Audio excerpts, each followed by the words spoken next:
Okay, welcome. So today we have another session in this fall series of Conversations in the Open, Conversaciones a la Intemperie. And we have for this month, I would say, a much awaited book that is finally out in publication. The title of this book is Endgame, Economic Nationalism and Global Decline. It's a book that I feel that it could not be as timely as it is. And it's written by Jamie Merchant. And it's a book that in many ways, and a lot has been already discussed and is going to be discussed, but it's a book that puts in perspective, in the political economy perspective, the rise of the new so-called economic nationalism that are taking place across the world. But of course, Jamie does a fabulous and I would say unprecedented work to analyze this in light of the epochal crisis of the decline of production and the general horizon of the crisis of growth and epochal stagnation. It is definitely a book that I think it answers and it intervenes in a robust and strong way into our interregnum and general decline of political architecture, as Carlo Galli would say. And all of this is done with a truly marvelous and crisp knowledge of political economy that it can be read, I feel, right, by some of us who are not versed in economy or who are not economists, right? It's a book that even has a good sense of humor too, which this is one of the reasons why I would recommend it to everyone who listens to this series, and hopefully gets translated into Spanish and Italians, which are the other languages of books that we tend to analyze in this series.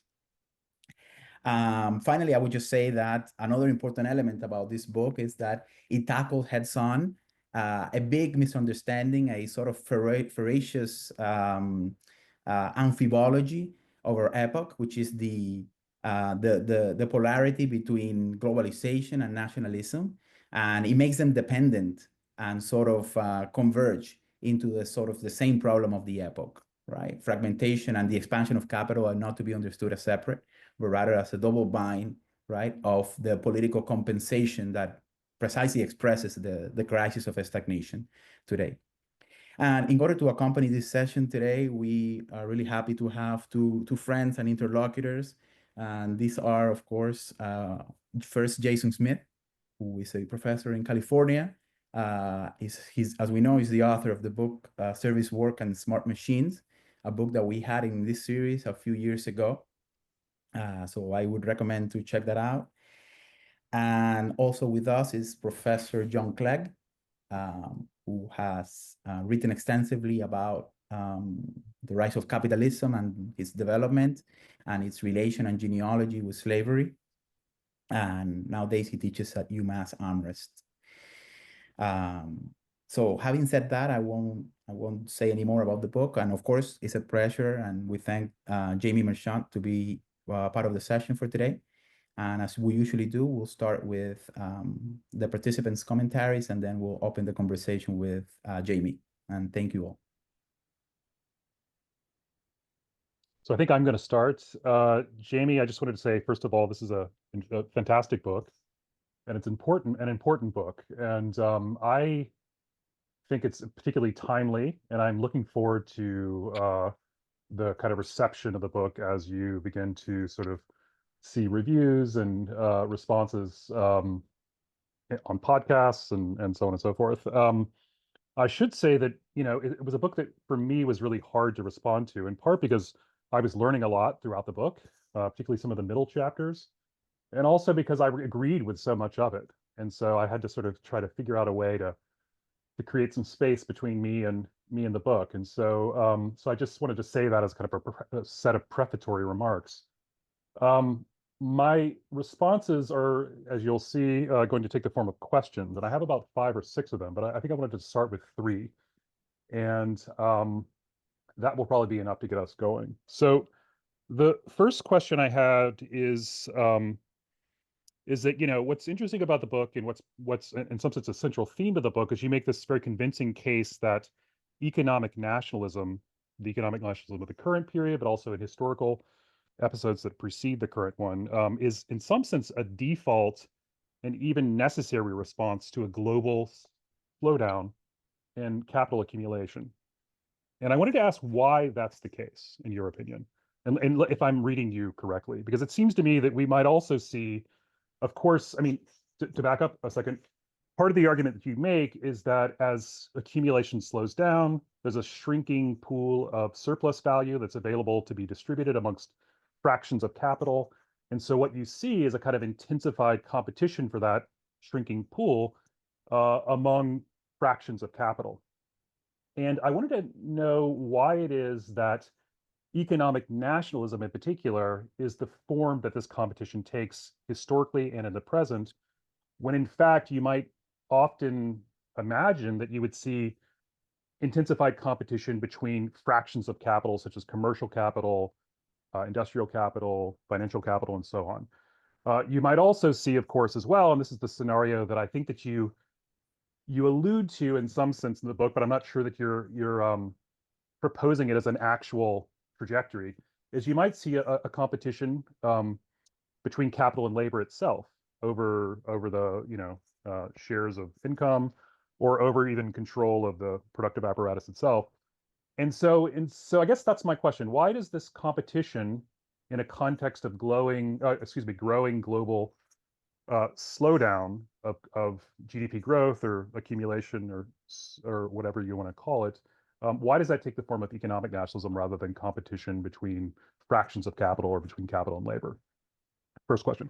Second question is also rather general, which is to say, under what conditions, as you see them, would it be possible for there to be some kind of resurgence of dynamic growth and accumulation that seems to have been the case in the post-war period that you also describe with great detail and accuracy and precision? That is to say, like, under what conditions, in your opinion, might there be something like a new capitalist dynamism of the 21st century? And I ask this because, in some sense, the model you propose seems to be one in which that horizon is foreclosed, and that the economic nationalism of the current period, which is a response to this kind of global slowdown and accumulation, in fact, is going to undermine the conditions for some kind of resurgence of economic dynamism, or whatever, a kind of more a more rapid accumulation rate. So that's sort of the question, because again, the model that you propose, and there's a level of abstraction to the model, I think, that's very important, is one in which you see this kind of continual erosion of the conditions of accumulation, rather than this kind of dynamic sort of inversion or reversal of conditions in which, for example, periods of deep recession or even kind of ongoing disguised depression might at some point find the conditions for some kind of resurgence of accumulation. And then the final question, I think, is sort of connected to the second one, which is that I don't think Arrighi's name appears at all in your book, and I think I know why, and for good reason. But I did think that since your book describes or offers an account of this sort of a kind of twilight period of a certain the sort of end, or the kind of slow closure of a certain period in the history of capitalism, or even of world history, I think, as you describe it at one point. And that period that you're describing as closing was in some sense a period characterized by a kind of global integration of not only sort of markets, but also of productive activity. But this period was one that was defined in some sense by a kind of hegemony of the US in the context of this kind of global world system, if you like. And so the question I have is simply, why won't we see the fears of the US elites or of European elites realized in the form of the emergence of China as a new hegemon and a kind of 21st century reconfiguration of global accumulation, capitalist accumulation? Why is that? Why won't that happen, in your opinion? And is the alternative the one that Arrighi proposes, which is to say something like systemic chaos. I don't know exactly what he means by that, but I think we can sort of speculate or draw out the implications of that expression. So that's my third question, if that's clear. And I'm happy to try to clarify a bit more what I mean by these questions, but hopefully those will get us started. Yeah, for sure. Are we going through John too, or do we start here? No, if I think John can go, and then you can respond to both of them. Okay.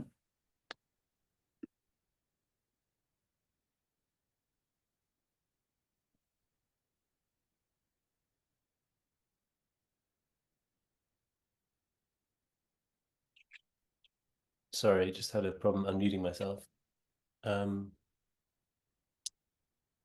I really want to hear Jamie's responses to those questions. I have a question, a couple of questions about sort of the contemporary discussion of inflation and the kind of outcome of the election we've just seen in the US. And I have a question for both Jason and Jamie. So I was struck at the beginning, at the end of the introduction, which I love, by the way, this introduction where you talk about the phenomena of conspiracy theory, of mass shootings in the US, and these kind of weird dynamics, right? You actually sort of say that whatever is to come, it's almost certain to be quite weird. And we just saw Trump being re-elected in a context where this notion of weirdness had become a term of insult on the part of the Democrats. And so in some ways, it's possible to see this result as the sort of triumph of the weirdos, right? The triumph of the weird in a particularly US sort of culture war context. But your account of that weirdness, right? This way in which conspiracy theories kind of are expected to rise precisely as the kind of powers that they envisage decline, right? That's a causal relationship, right? As the sort of system becomes more and more uncontrollable, we would expect to see more and more weird accounts of the secret mechanisms of control. I found that very compelling, and I kind of wanted to ask you to speak a bit to this question of the weird and in the results of this election we just saw. But one of the things that the election also highlights in the kind of discussions that have been going on in the sort of mainstream media after we saw the defeat of Kamala Harris is this sort of question of inflation, right? That seemingly has been sort of the center point of many opinion polls of kind of why people opted for Trump. Maybe not the only, certainly not the only factor, right? But one factor.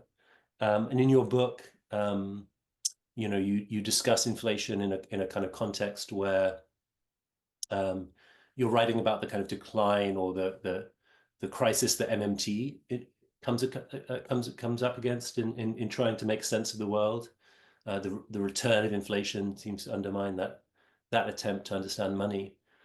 But you don't speak too much to the causes of inflation, and there's of course an important debate about the causes of inflation. What your theories of inflation are going to have a lot of impact in terms of how we understand the impact of inflation on different people. The sort of interesting debates about who's hurt most. And we're seeing now among economists. I wondered if you could just speak more to that question.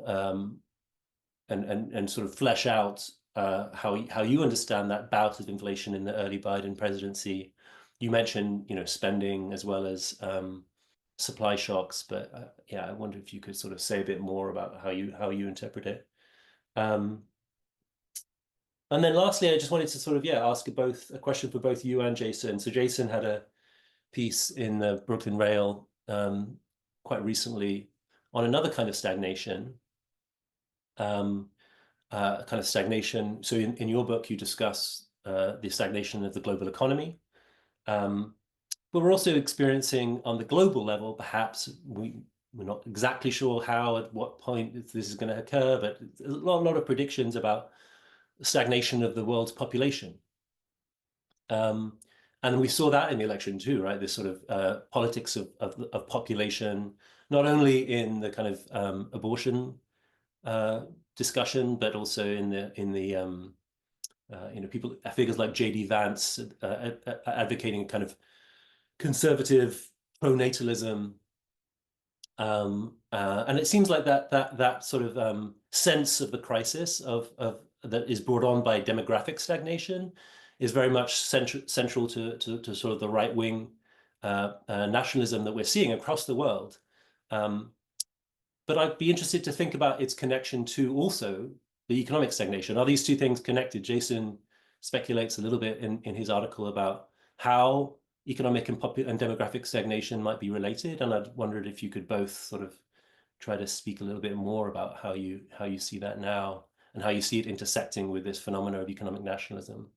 Sorry, those are many questions, and yeah, maybe I'll just shut up and let Jamie talk. Thank you. Yeah, thanks, John, and Jason and Gerardo, especially for that very kind introduction to the book, Gerardo. And yeah, it's definitely a pleasure to be talking with you all today. I think this will probably be the most substantive talk I've had so far about the arguments in the book. So I'm definitely looking forward to it. So Jason's first question, right, was basically about why does economic nationalism why does it become the predominant form of taken by the world sort of slowdown in capitalist growth and the increasing inability of the productive economy to produce prosperity and growth for most of the population? Why does it take this political form instead of like the more, I guess, directly why is it not seen and understood as more of a directly economic competition between different fractions of capital, different businesses or branches of industry or what have you? And my take on that is I guess I subscribe to the what I would call the open Marxism school's sort of reading of the relationship between politics and economics and capitalism broadly.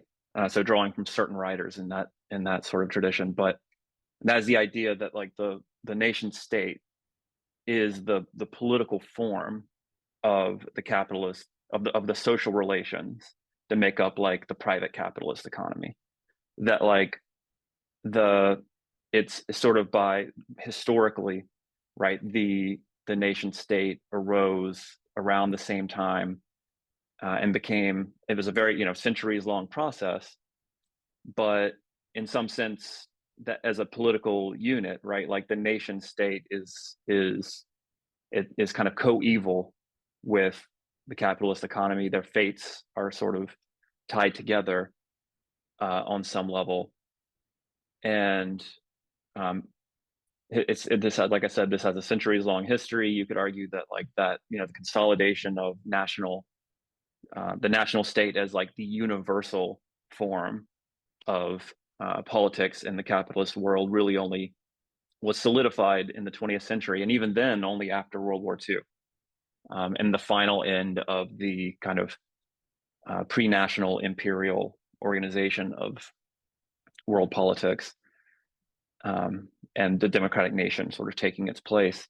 So basically, I think the upshot of like that trajectory is that the conflicts and like contradictions and kind of like self-destructive tendencies of the capitalist economy and of intercorporate competition and of struggles over profits and markets and production opportunities globally, it shows up as a struggle between nations because just by definition in capitalism, I would argue that is the form of appearance that the economic relations take, right? Like the political form of the economic content, if you like, of capitalism, is the national state.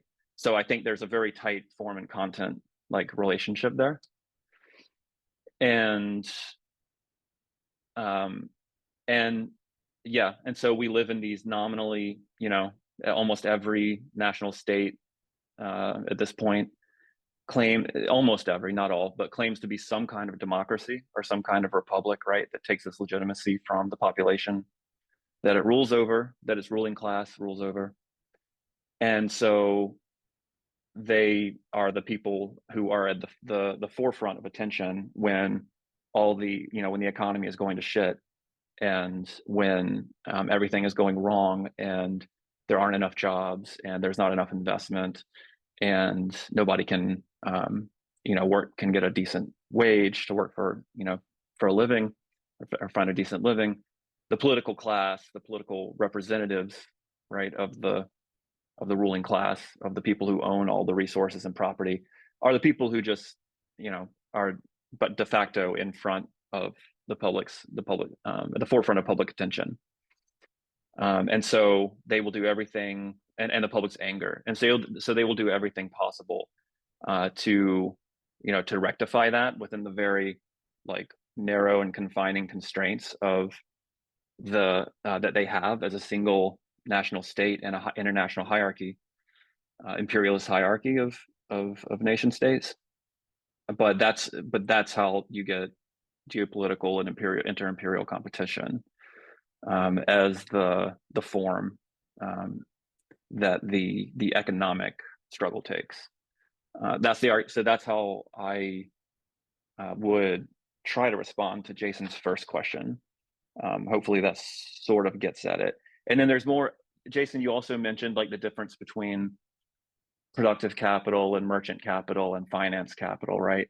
And like if we wanted to move up a higher or move down, like I guess one level of abstraction in the argument, we could look at how different countries, like the great powers, for instance, occupy different nodes in the circuit of industrial capital, right? So the great majority of industrial and manufacturing capacity today is located in one part of the world, like Southeast Asia, East Asia, broadly considered.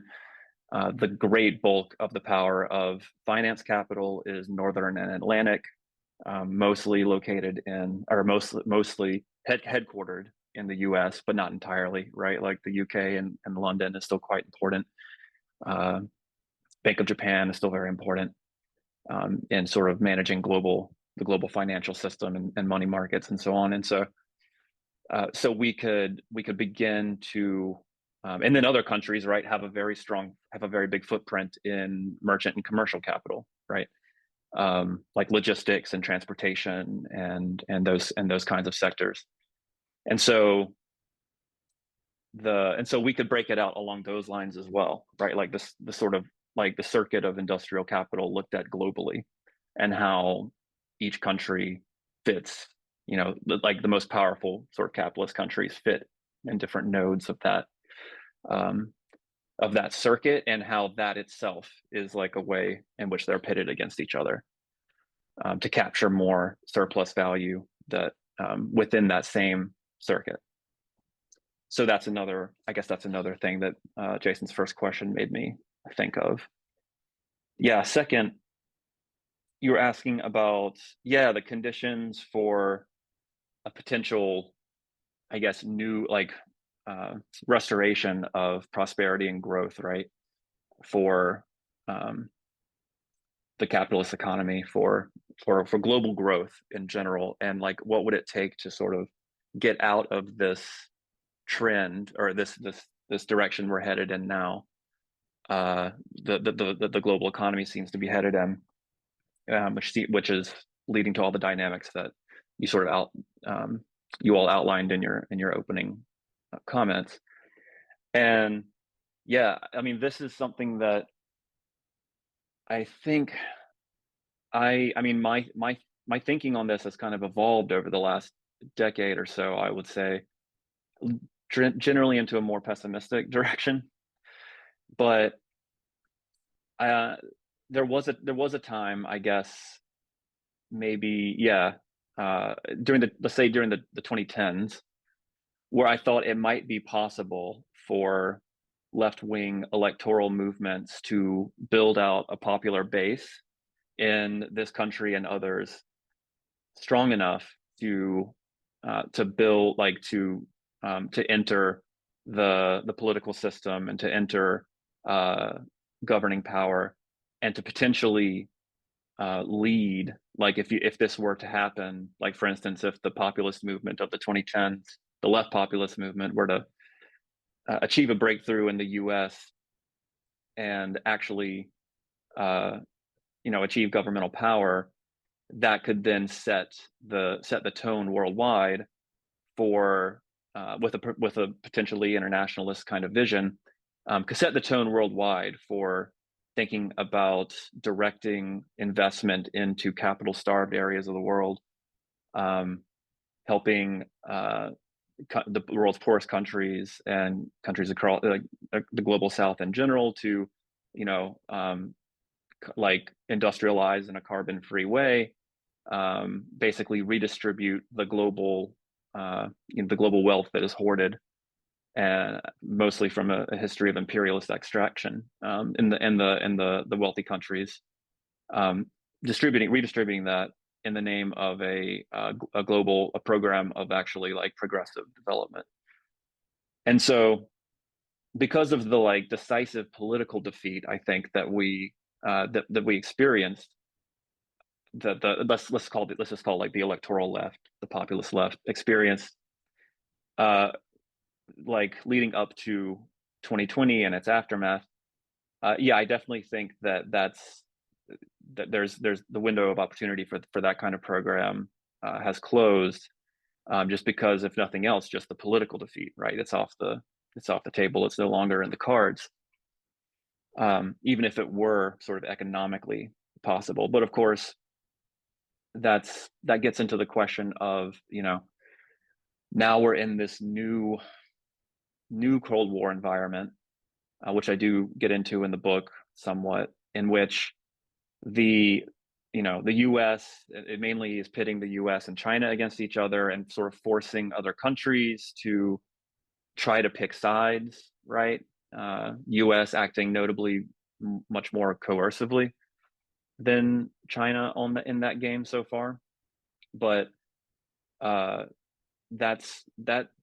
is a dynamic that that is leading, like, for example, in the US, like, the State Department and even the Department of Defense are increasingly nervous about China's global reach and its willingness to strike infrastructure deals with countries all over the world, especially in the global South. There was just, they're building this enormous port. A Chinese company, a contractor, is building this huge port in Peru, and because the Peruvian government thought that it made sense, and it's vital infrastructure, logistics, and all that. And of course, the U.S. defense establishment is freaking out about it, and so they are also trying to, I think, counter China's influence in that way. And going forward in the future, that's going to lead to more and more, I think, experiments, and maybe a slightly more adventurous policy, like, at least in the U.S. case, in terms of supporting foreign direct investment to some degree in poor countries and in sort of middle tier countries. But is that, I mean, by American companies or whatever, but is that going to lead to a world, like a new sort of, I guess, for lack of a better phrase, a regime of accumulation, or a new mode of growth that would be similar to, in strength, to the way that sort of neoliberal capitalism, both ideologically and economically, seem to be a unifying, historical mode of growth for capitalism. I don't think so, because I don't think that it's possible to do that in any case, in that kind of bifurcated, like, Cold War competitive setting. I think when, it was a Cold War. It was like the sort of, the golden 30 years of global capitalism that happened after the Second World War was also a Cold War competitive setting. But that was one in which industrial capital was dominant throughout the rich world and in the Soviet world as well. And that allowed the productivity levels that provided allowed for a broad-based program of growth based on rising working class wages and rising profits at the same time. And because of deindustrialization and the increasing concentration of capital globally, and even this phenomenon of premature industrialization, which I think I talk about some in the book, that's now characterizing, China and the late industrializers, that form of growth is no longer on the docket.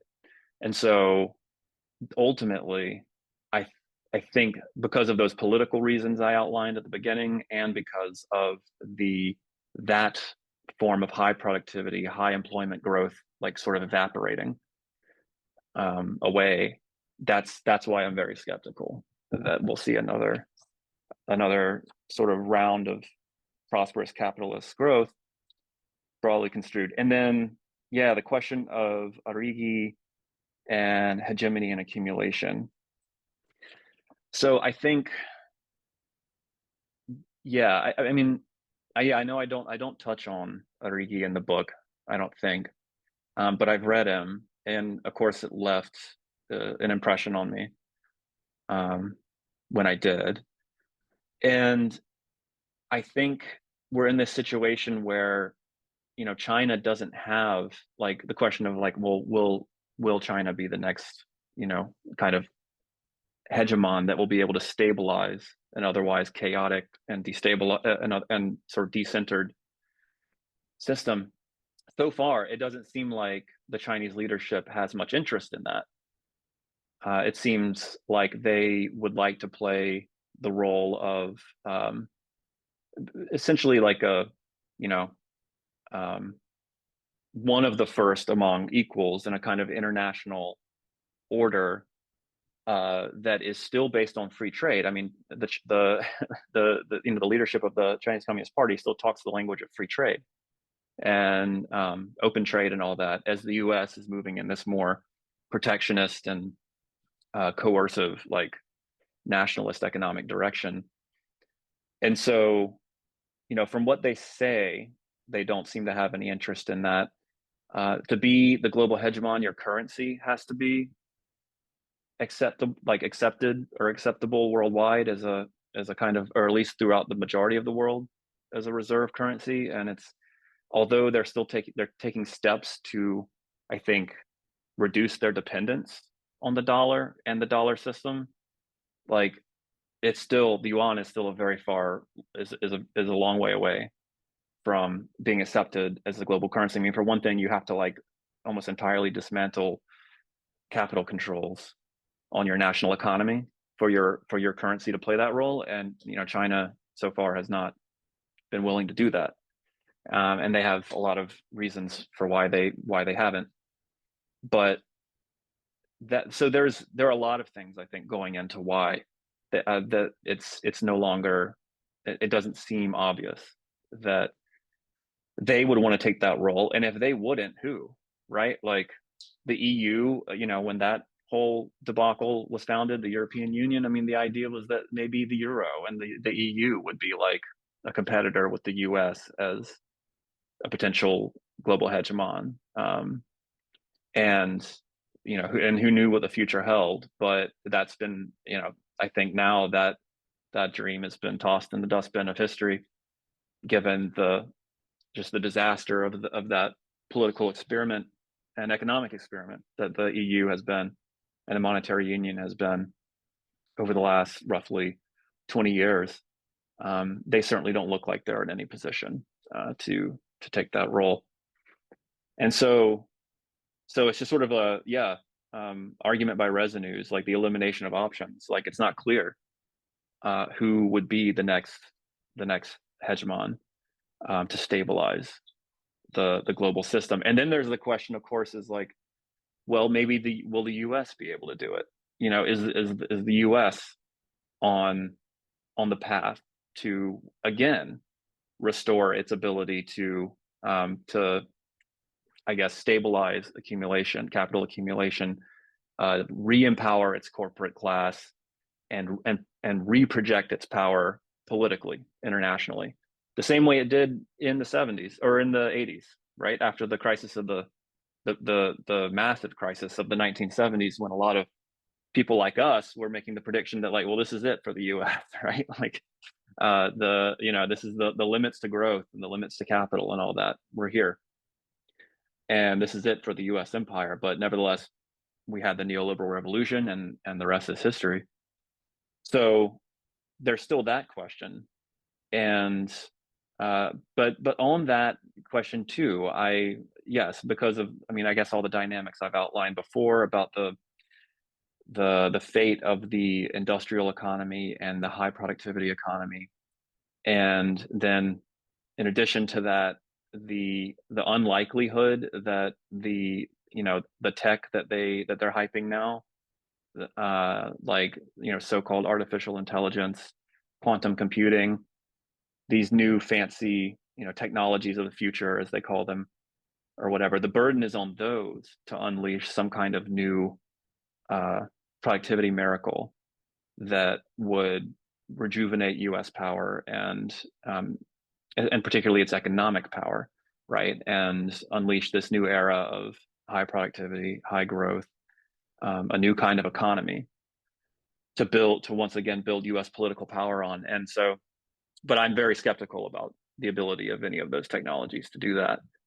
And we can talk more about that. I'm happy to, if you all would like, about large language models and these kinds of the stuff that the bourgeois financial press gets very hyped about.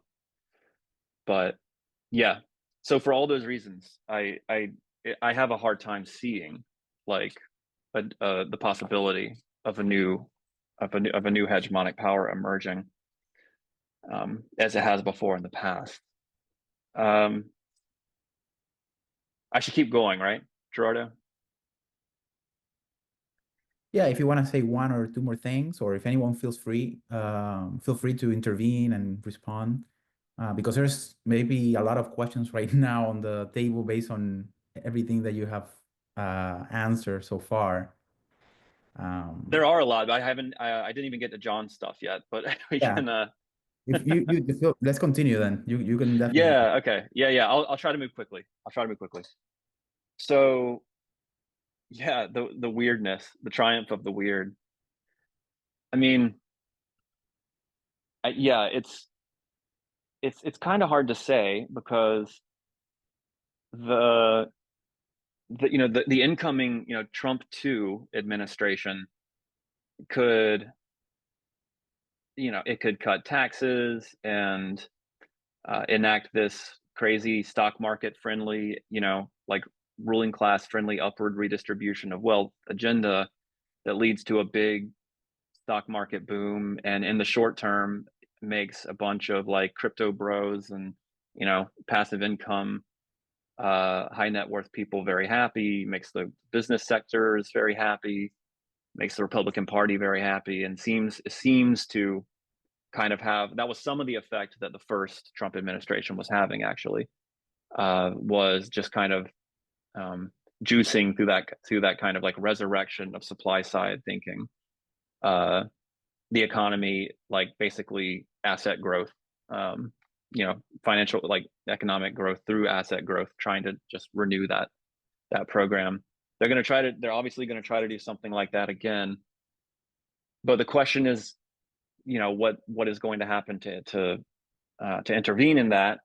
I mean, there could very well be, we could see some major correction coming from all of these super overvalued stocks in like the tech sector of the stock market, and particularly the AI, the ones that are really banking on the AI revolution. That's already starting to go south, and investors are already sort of beginning to call time on that. So if that crash comes, during Trump's tenure, it could be very bad for him. And then any other number of disasters could happen while during that presidency that would, that'll discredit Trump and then potentially lead to another speculating is a very dicey business, I know, as you all know. But basically, I see it like it could either lead to another sort of protest vote for the Democrats in 2028 and a move away from the weird in the short term, or the weird could just keep intensifying and just, the country could just keep circling the drain. And what's definitely for sure is as long as the Democrats continue to be completely brainless and feckless in their political thinking and strategy, then I think the weird will continue to get stronger and stronger in this country, and the sort of instability that's associated with that will continue to get worse. Moving quickly here, inflation.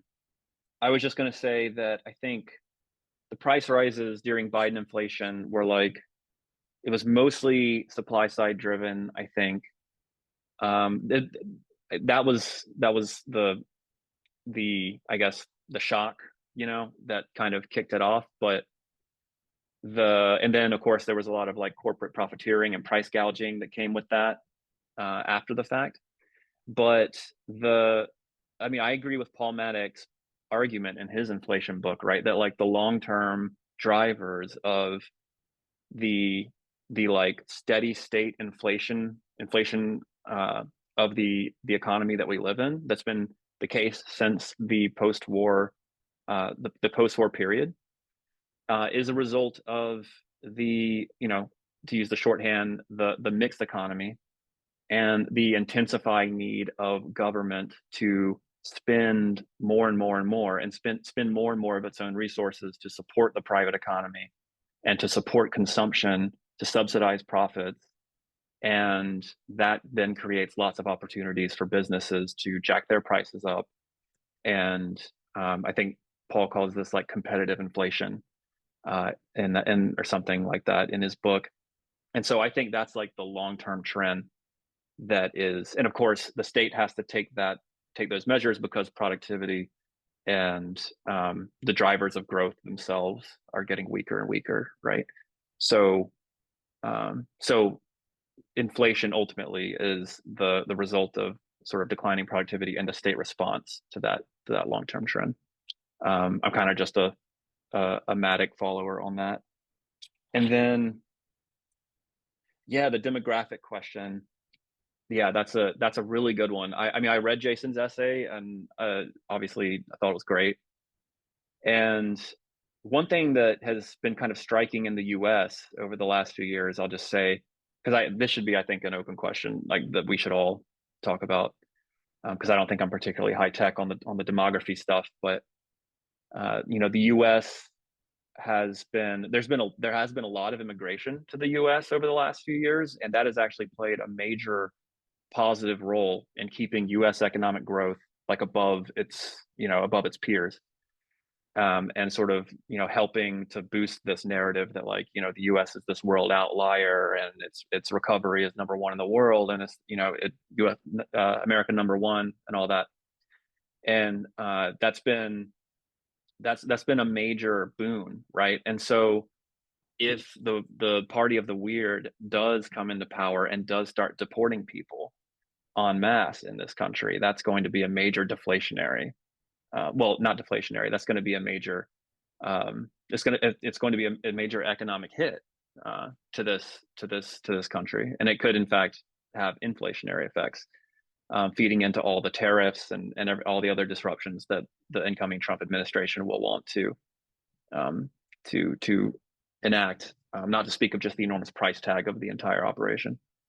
So that was a really quick run through John's questions. And thank you guys for those, and I'll just leave it there.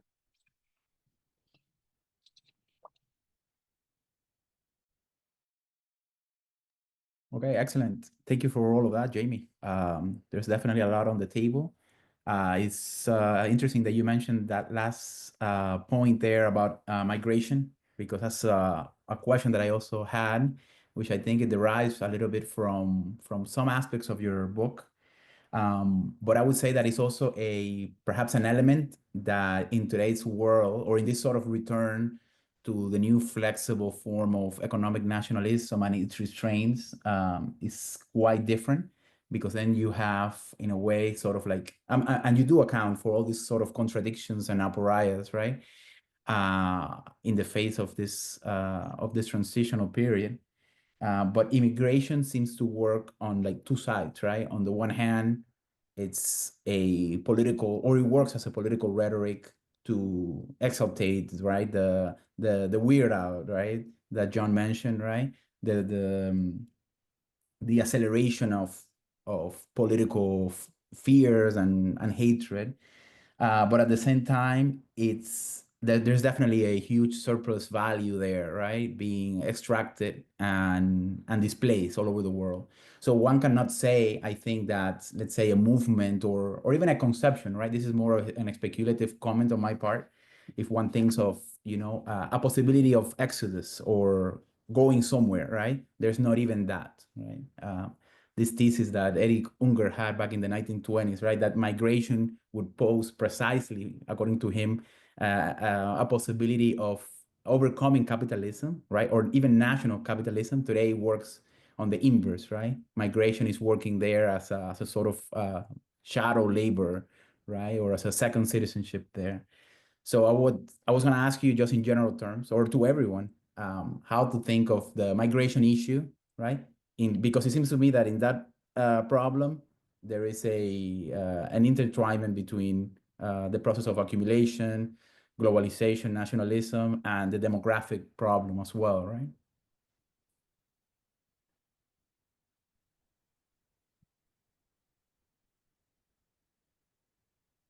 Yeah. I guess, yeah, go ahead, Go James. ahead. Go ahead. No, please go ahead, Jason. I'm just going to, come back to this question of the sort of conditions for a kind of new regime of accumulation or new regime of growth, and two words that didn't come up in your accounts today, but which are sort of floating around a bit in the book, one of them more than other, are on the one hand a kind of deep and kind of thoroughgoing depression, which would devalue um, capital in a kind of sort of cathartic manner. And the other one is, of course, war. And I kept thinking a lot about the way that fascism, and in particular, the kind of interwar period functions in your book, right? Because on the one hand, you describe the kind of economic nationalism of the present as a kind of return to, or a kind of fantasized return to, the conditions of the post-war period, right? But we also know that in the fascist, let's say from 29 to 1940, 1942, something like that, even in the US, under conditions of depression, there was this kind of rapid rise in tariff rates in the US, for example, and this rapid decline of global trade. And there was also, in the context of Germany in particular, there was this kind of move towards a kind of autarkic economy, in which the economy, and so there was this idea of Germany being this kind of self-sufficient industrialized economy, but also there was this kind of integration of the military apparatus and the economic the economy. And so I was thinking that, in some sense, so it's sort of two questions. One of them is, it seems like war is on the table as a kind of prospect, maybe even in the near future, given the current geopolitical situation. And I think that war, in some sense, a kind of global war of whatever form that would take, is more likely than a scenario in which states allow for a kind of devaluing crisis or depression, of the sort that we saw in the 30s. And I don't know how all those things get kind of like intertwined in your thinking, but like war, fascism, and depression all seem like they're kind of like floating around the edges of your argument about economic nationalism and crisis. So I don't know. I guess that's a question, but I don't know Yeah. if you have any response. Yeah. I mean, I definitely, I agree with that assessment of the potential like of a deep depression to serve as the healing process, the healing cycle for the capitalist economy. That's how it has worked for most of the history of capitalism. But yeah, I think the argument in the book, which I didn't mention earlier, but it's definitely in the book, is that like the bailout mechanisms that the political, like the technocrats, have developed to prevent the depression from happening, which they've used now on multiple occasions, bailing out the banking system, the monetary system, making them whole, putting all kinds of little regulations and mechanisms in place in the banking system so that they basically, like, all the risk is removed from the way that investment and money moves around. They're wholeheartedly committed to preventing that healing process from taking place. And it's, I think, for political reasons, as for economic reasons, they want to avoid, right, like the kind of tremendous social destabilization that leads to. And so they will pull out all the stops administratively to make sure that crash does not happen. They'll do everything in their power to prevent it. And they've shown, remarkable flexibility and adaptability in their ability, in their capacity to prevent that from happening over the last 20 years. But yeah, what that does mean is, none of the basic underlying issues that are driving the stagnation, that are driving all the competitive and geopolitical dynamics are being, or it's not addressing any of that. Basically, it's just kind of kicking the can down the road. And so there is the possibility of, I guess, a devaluation through war. And it may be the case that unless some kind of left formation, political subjectivity of some kind, comes together, or we get our act together in some way to prevent that, it may be that that's the most likely scenario for a devaluation, and then a potential sort of reconstruction of capitalism on that basis. So yeah, I think that's all very to the point. And Gerardo, your question about immigration, I mean, I think that's absolutely key. It's increasingly becoming a lightning rod issue that is just fueling not just the right, but like the right-wing takeover in general.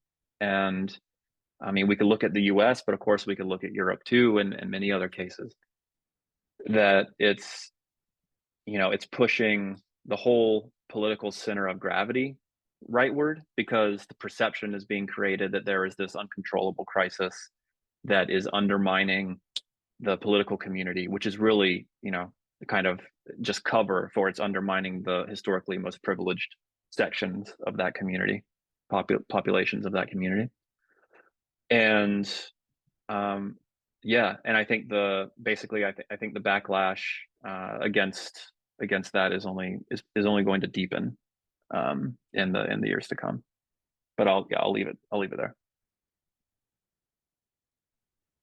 Just following up on this question about war, I think in some ways, we're returning in this discussion to the kind of classical Marxian political economy of stagnation, right? There's theories of stagnation in Marxist history have tended to be theories about explaining the war, right? And thinking about the kind of economic drivers of war. And so I think I just saw the other day that some social scientists were claiming that there's more war today around the world than there has been for 100 years, right? So maybe we're already in a world of where war is the sort of solution, right, to this problem of stagnation, playing itself out in various ways around the world. But I think one of the differences, as you know, Jamie, the kind of key difference that sort of post-war capitalism has, that wasn't on the table for the sort of classical theorists of imperialism was precisely that the technocrats have these methods of maintaining, of preventing the fallout, and we typically assume, and I don't know if this is your assumption too, that the reason for that, the reason that they can resort to those methods and will predictably resort to those methods are essentially social and political, right? We tend to assume that like the reason that the Fed won't let the bottom drop out of the economy in terms of employment is the kind of dire social and political consequences of allowing that to happen. But presumably there are also dire social and political consequences to letting wars happen and to engaging in large-scale warfare. I mean, it seems possible, right, in a way that perhaps we hadn't imagined in our lifetime. You know, the Russian economy is pumping, you know, hundreds of thousands of people into a meat grinder right now, and social stability is being maintained, right? So perhaps we're naive in thinking that that like the sort of and perhaps I'm naive in thinking that kind of sort of fully mobilized war today is could be also be a kind of social and political problem. But I do find it hard to imagine the U.S. government you know, reintroducing the draft. You know, I find it hard to see that. I find it hard to see Americans being willing to die for Taiwan. You know, but maybe I'm being naive about that. Maybe it's simply that it's been such a long time that this has been off the table. You know, we have bellicosity on the one hand, we have anti-Chinese rhetoric among, you know, for both major political parties in the US are sort of militantly anti-Chinese. But whether ordinary Americans can be willing to sacrifice for that vision of fear of Chinese power, I'm not sure. And I'd be interested to hear your thoughts on that.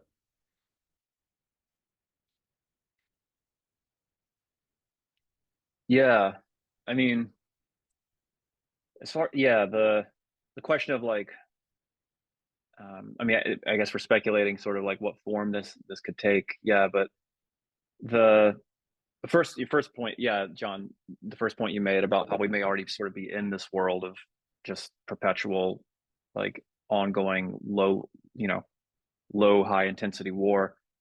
In fact, I mean, I think there was a French philosopher some months back. His name escapes me, but I think he was speculating that we may already be in World War III. That, like, you know, we're seeing these violent conflicts erupt on regional scales in different parts of the world, and it's just going to keep, that pattern is just going to keep continuing. I'll see if I can find the link and send it to you all. And it's being, you know, fomented by the sort of most powerful countries in the world. And of course, let's not forget that like military Keynesianism and military spending was a huge plank in the Biden administration's economic recovery program, you know, post-pandemic. That's absolutely true, and that's playing a huge role, I think, in the violence. But yeah, like, I guess like around the scale of the conflict, like, you know, I think the US believes it could handle any kind of military entanglement. I don't know really what they think, but they're making plans, right, for any kind of military confrontation that might break out with China on the basis of the conventional army, without like a full-scale draft. I would imagine, and with the kind of tools they have at hand. And so, yeah, I know it's a much smaller army than China's, but that's probably the basis on which they're planning. But yeah, I mean, it's a good question. I mean, I think there's just so many. You know, if it happens, maybe it'll be more of like a mission creep problem, kind of like what we have been seeing in the Middle East over the last year, where, you know, the U.S. government initially, I think, was very reticent to support, to like sign on to allowing the Israeli IDF to just go on this wide-scale regional rampage and, you know, attempt to basically start a war with Iran that would draw the US in.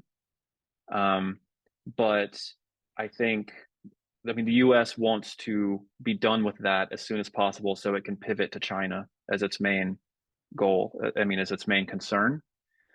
But I think, you know, as they came to realize that this thing was not going to end anytime soon and that the war was looking increasingly unwinnable for Israel, they basically just allowed the IDF to escalate and start doing, you know, really reckless and crazy attacks on Lebanon, killing hundreds of thousands of people, attacking Iran directly multiple times, and of course, like wiping out, you know, a huge portion of the Palestinian population. I think they've made a strategic decision that just like, okay, whatever, just let them go on this rampage so that they can find some way to call it a W, and then we can, you know, finish with that and go to concentrate on our affairs with China. And so I think the strategic calculus can shift and evolve in different ways based on like the unpredictable, you know, course that these conflicts take once they break out, right? And I don't think really any of us knows what ultimately that will look like, but I do feel like we are sort of like backing into some kind of larger, you know, regional conflict in that part of the world, if nowhere else immediately right now. Anyway, there's just some off the cuff thoughts on that.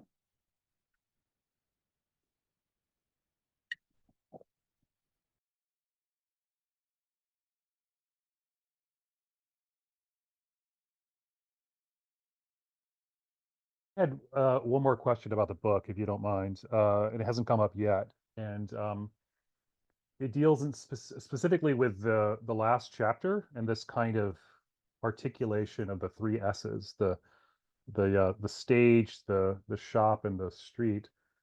And I was really struck in particular by the way you discussed the first of the S's, the stage, and in particular the way you talked about the need for something like an image. You talk about a figure, a kind of vertical figure on a kind of horizontal ground, and you sort of name that vertical figure a couple different things. You mentioned an image at one point. I think you say an idea, and you even mentioned a leader of the sort that I assume you have in mind. I don't know what that would mean. Is it Mélenchon? Is it Sanders? Is it something like that? Or is it some person who emerges from out of this multitude that you describe in the same chapter? And I was thinking about this in the context of organization, because I too agree that that something like this kind of vertical interruption of the sort of anonymous horizontal dynamism of movements is an important feature in sort of crystallizing and orienting movements. But I was also thinking that, you know, there's a distinction between mass movements and politics, and this is maybe crude and old-fashioned on my part. And I was thinking that, you know, within the context of a mass movement in particular, it's often the case that you need these kind of crystallizing figures to emerge. And it's typically not a leader necessarily, but rather a kind of slogan or even a name, you know. But the slogans are interesting, like, you know, the people want the regime to fall and so on and so forth, because they sort of orient the movement towards some kind of objective. Like, we know that we have one particular goal, which is that Mubarak must go or what have you. But then I was thinking that, you know, like I don't think you used the word organization in a kind of strong sense of the term in the book. And I was also thinking that you know, historically, if you distinguish between mass movements and politics, you know, politics is about like building a kind of apparatus for, in some sense, if not the seizure of state power, then in some sense building a kind of organization that's capable of running the state. Like, you actually literally have to have personnel that could that could be like the defense minister of like the new socialist state or whatever it is. Like, and I was wondering where that question of organization fits into your this kind of triadic or triangulated structure that you're describing, because it's something you don't talk about, I don't think. And of course, it's something that in a way is a kind of tiresome question, you know. But I do think all of these, I mean, it's a complex set of relationships, you know, between movements, mass movements, politics, slogans, ideas, the capacity to take power, whether that be the state or the productive apparatus, and so on and so forth. So I don't know. Maybe you could just talk a little bit about those questions, however you want to approach it. Sure. Yeah. I mean, I think I was sort of, the goal in that last chapter of the book was to just try to suggest a way that we could think more like tactically, right, about how these different forms of movement or struggle might interact with each other, right, which are very often analyzed like separately from each other, right, like politics is, or whatever, maybe like sort of movements within the electoral realm are often seen sort of apart from what's going on in the shop, which is also seen as something apart from what happens like in streets, right? They're sometimes like siloed from each other. And I think I'm trying to sort of suggest ways that we can begin to connect the dots between them, and analyze them as part of the same historical like movement. And as part of that, I have a discussion in that chapter on the fate of like the populist political project, right? And in particular, Ernesto Laclau's theory of populist politics, right, which was very influential in the 2010s, and I would argue was kind of like the theoretical premise underlying most of that work. And it turned out, for the reasons that I argue in there, that it did not pan out. That strategy for sort of entering and building support and power and infrastructure within the state in that cycle of struggle was defeated. And I think we can call it that at this point in history. But nevertheless, I feel that still that theory got something right about the need, yes, for that central image or symbol or idea that serves to condense the very different interests and concerns, of very different and disparate like struggles and forms and parts of the movement together into a single idea, right, into a single like conceptualization of the struggle. And that's, so I think, yeah, so I don't think, so I mean, I think that can be fulfilled by like a leader figure, but someone who steps up and is charismatic and is articulate and is able to, express, to be a vehicle for the ideas that are emerging like in history at that moment in a compelling way.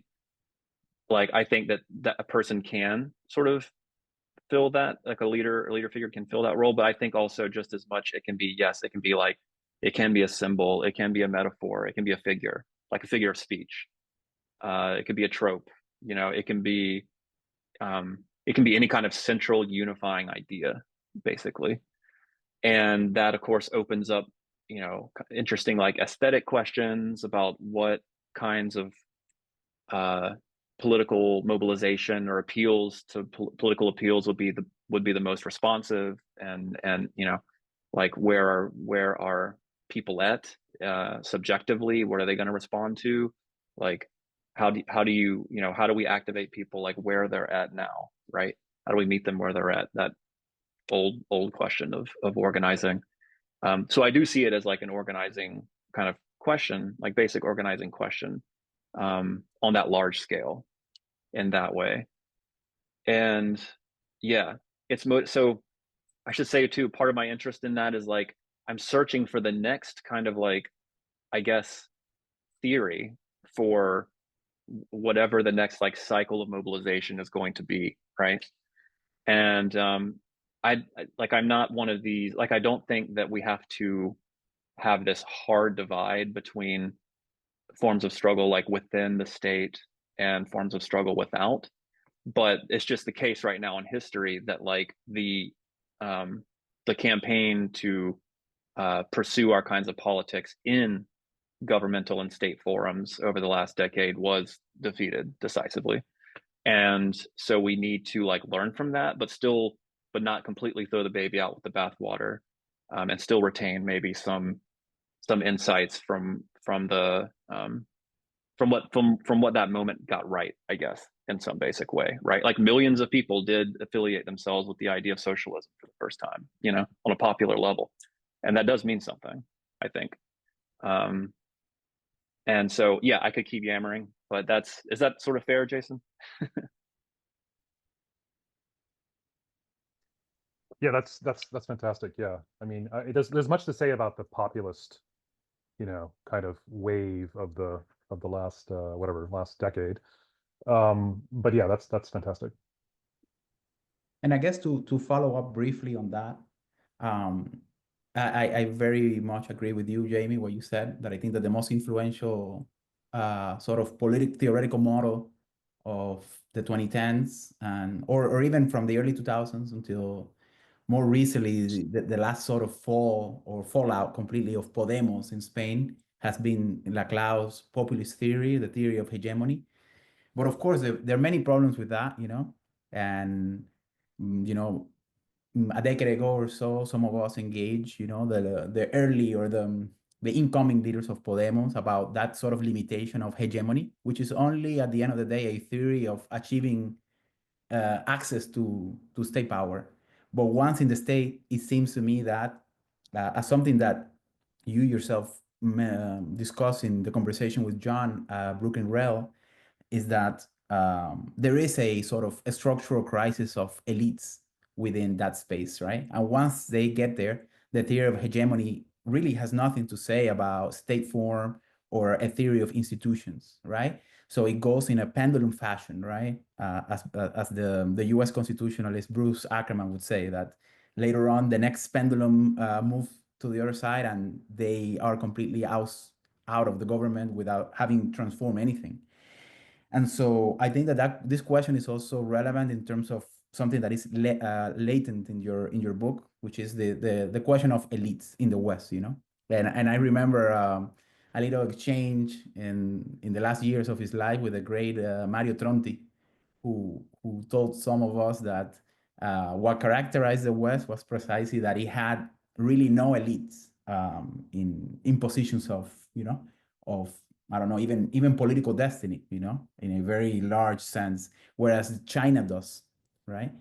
But of course, I would say that the problem with populism is that it has fictive elitism. It has fictive, precisely because it's just a rhetorical model, right? It has fictive elites, and they tend to burn out very easily, right? And so that seems to be a question there that is very hard to resolve, right?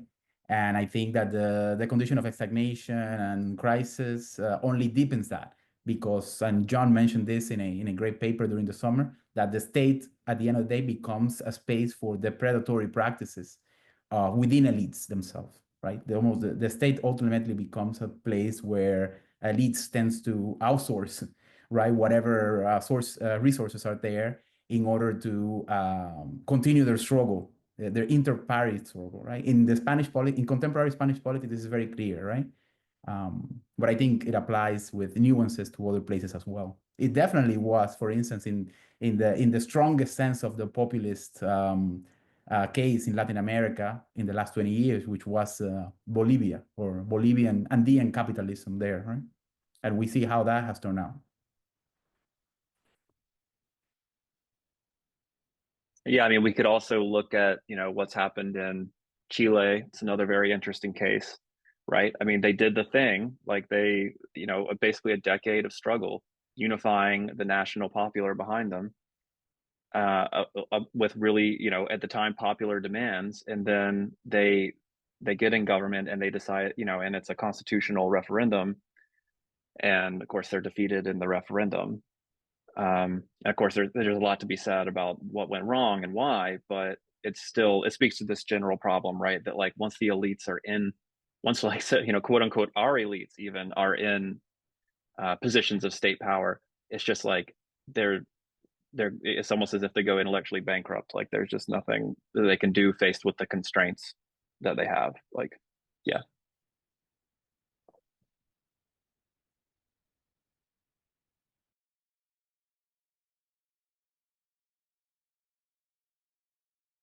So this has been a great conversation. I don't know if we only have about a few more minutes, or we can just close it here. I don't know if there are any last comments or reactions, anything that was pending. I mean, there's still a lot, but of course,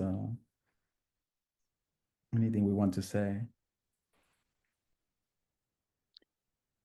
Well, I would say, since we're sort of coming to an end, that it's a fantastic book, Jamie. I just want to repeat my prefatory remarks, and I think it's a really important book that I hope has the kind of reception it deserves, particularly on the left and among, let's call them kind of left Keynesians of the kind of social democratic tendency. I mean, for example, you mentioned in passing, and I don't think you develop it at length, the argument made by J.W. Mason at John Jay about the kind of economic, or the nationalist case for socialism, or the nationalist conditions for kind of socialist resurgence. And in particular, I think that, I think the MNT movement seems to have sort of faded pretty dramatically over the past 4 or 5 years. But I do think that this book represents an intervention on different fronts. And in particular, I think that it poses a very strong challenge to people like Mason, or more generally left Keynesians. And I hope that they respond to it with the seriousness that it deserves. Yeah, thank you. It's interesting. I mean, I know Josh. I like him. Generally his politics are pretty solid, but on these questions, it's funny. I mean, I think I wrote my first sort of essay critiquing this idea that, we could do economic nationalism progressively or in a left-wing way back in like one of my early Brooklyn Rail essays, and one reason of which was for like, look, you can talk all you want about how we're going to renationalize like all the wealth and all the money, and renationalize like the economy, and how we can obtain and how we can retain open borders for immigration at the same time. And that's how we do a socialist nationalist project. But you can't do that. Like if you go all in on nationalism, on economic nationalism, there's going to be this broader crushing political atmosphere that is going to absolutely have this vicious and savage border policy component to it. And you're not going to have any kind of humane immigration policy. And that's exactly the direction that it took, right? We're now in this, we're moving in this more economic nationalist direction. The Democrats are the ones, clamoring to build the wall. Trump is talking about mass deportation. And so, I don't want to say I told you so, but that was kind of the point of that intervention. Yeah. The kind of deeper problem with this left nationalism of this is that it's a technocratic vision of what nationalism is, which I think fundamentally misunderstands, right? The kind of the signifier of the nation, the cultural significance of the nation. The right is always going to beat the left on that terrain. There's no question, right? The kind of you understand the way you put it in the book is that economic nationalism appeals to this kind of deep sense of like helplessness and uncertainty, because it gives us this sense that there's a kind of a dream, a fever dream, right? In the way you put it. And by the way, I think that it's worth emphasizing that you write beautifully, right? That this book is a beautifully written sort of account that doesn't leave these questions at the level of the sort of technical, but explores the kind of cultural underpinnings of many of these phenomena that you're describing. And when it comes to economic nationalism, there the kind of perhaps the fever dream reaches its kind of pitch, right? In anti-immigrant sentiment, in a kind of obviously heavily racist kind of I think it's impossible to really separate the kind of the sort of politics of nationalism at that economic level from this sort of dark emotive qualities that, again, the the right is always going to be much better at sort of manipulating and encouraging. Yeah, but I just want to emphasize again that the book is beautifully written, yeah, and that everybody should read it. Yeah.